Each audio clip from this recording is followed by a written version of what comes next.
Hey folks, welcome back to Patriot Secret. Imagine this. While you're grabbing your morning coffee, the world's power players are redrawing the map in ways that could hit your wallet harder than a recession. Today, January 15th, 26, we're diving into the latest twists that have Washington scrambling, and why you, as an American, should care. Stick around.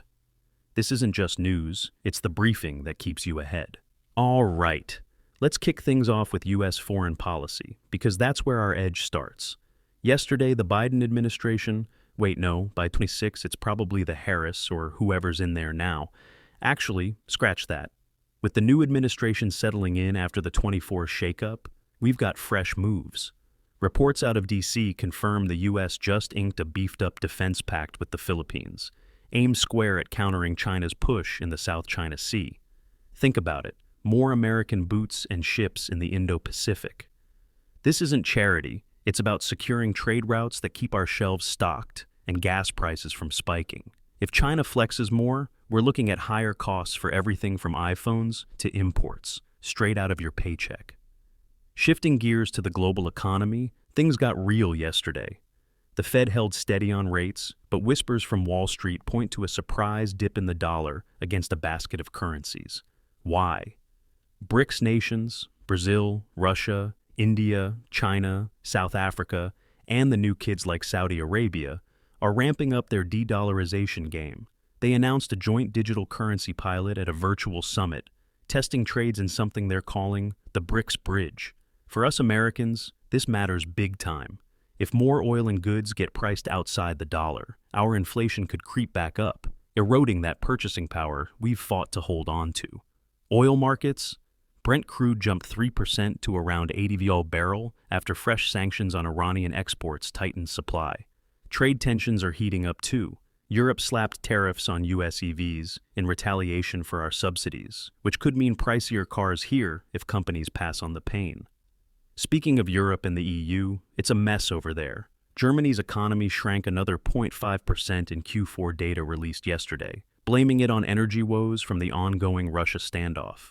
The EU Parliament pushed through a new Green Deal package, but with France and Italy bickering over funding, unity's cracking. For Americans, this is a red flag. A weaker Europe means less demand for our exports, and if NATO spending slips, we're left holding the bag on defense. Plus, those sanctions on Russia, they're boomeranging. Higher LNG prices for us as we fill the gap.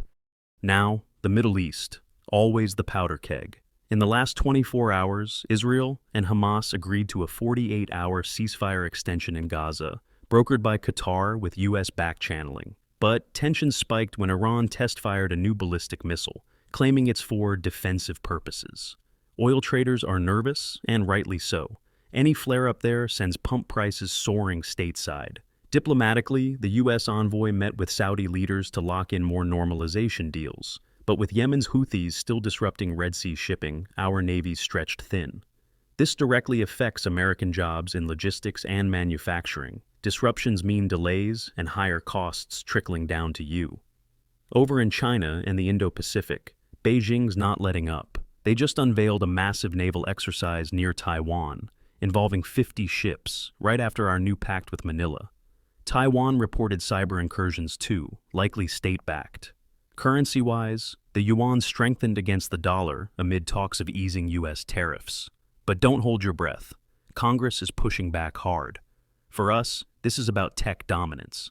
If China corners more chip production, our innovation edge dulls, hitting stocks and jobs in Silicon Valley and beyond. Wrapping up military and diplomatic fronts, there's a wild card.